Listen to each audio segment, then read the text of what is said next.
The phone hacking scandal that claimed the news of the world is now threatening to envelop The Sun and the Sunday Times, with former British Prime Minister Gordon Brown accusing News International of using known criminals to access his personal information, including bank accounts, tax records and legal files. A News International spokesman has said the company had noted Mr Brown's allegations, requesting all information so that it can investigate the claim. The ongoing revelations have stalled News International's bid for the pay TV station B-Sky B, with the proposed deal sent back to the competition watchdog for a complete review. Europe correspondent Philip Williams reports. Just when it appears the depths of this story have been plumbed, it gets worse. The former Prime Minister Gordon Brown is accusing News International and the Sunday Times of employing criminals to dig dirt on a property purchase. I think what happened pretty early on in government is that the Sunday Times appear to have got access to my building society account. They got access to my legal files. There's some question mark about what happened to other files, documentation, tax and everything else. But I'm shocked. I'm genuinely shocked to find that this happened because of their links with criminals. In two of these instances, there is absolute proof that News International was involved in hiring people to get this information. And I do know also that the people that they work with, because this is what really concerns me most, are criminals, known criminals, criminals with records, criminals who sometimes have records of violence as well as records of fraud. And people will rightly say, how can a reputable news organisation in this country run their affairs by using known criminals to carry out much of the work? But there was both anger and despair when the Sun newspaper revealed the Brown's son, Fraser, had cystic fibrosis. But they told me they had this story about Fraser's medical condition and that they were going to run this story. How did that affect you as a father? In tears.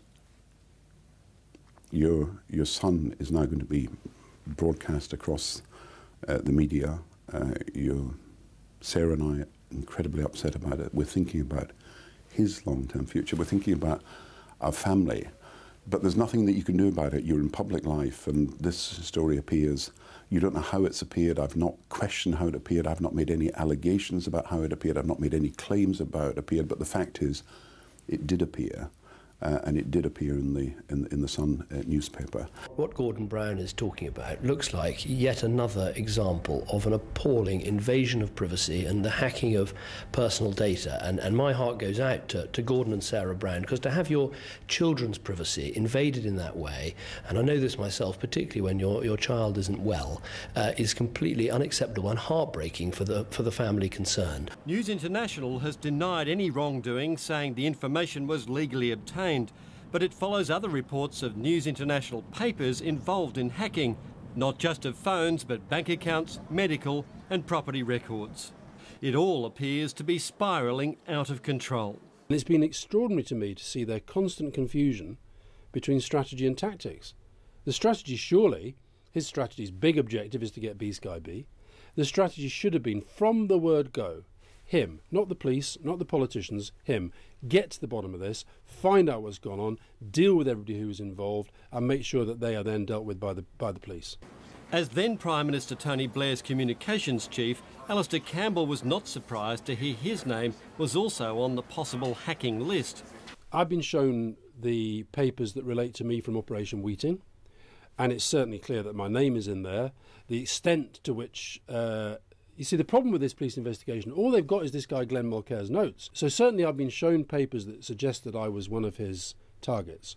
After the dramatic move to close the News of the World as penance for News International, what happens now if other newspapers in that stable are found to have also behaved atrociously?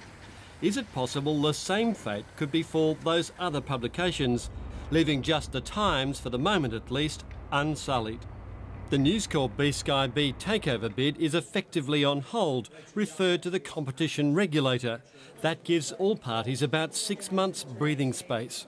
But it's not just the media in the dock. The policeman heading the first failed investigation, which concluded there was nothing in the documents, appeared before a parliamentary committee a few moments ago. But as far as I was concerned from July 2009 and even July 2005-06, this affected two people. This affected a rogue reporter. That was what we honestly believed to be the case. Yes, if I've unwittingly misled this committee on the basis that I didn't have the information at that time, then that is a matter of regret. Of course it is. And Assistant Commissioner Yates revealed his phones were also hacked.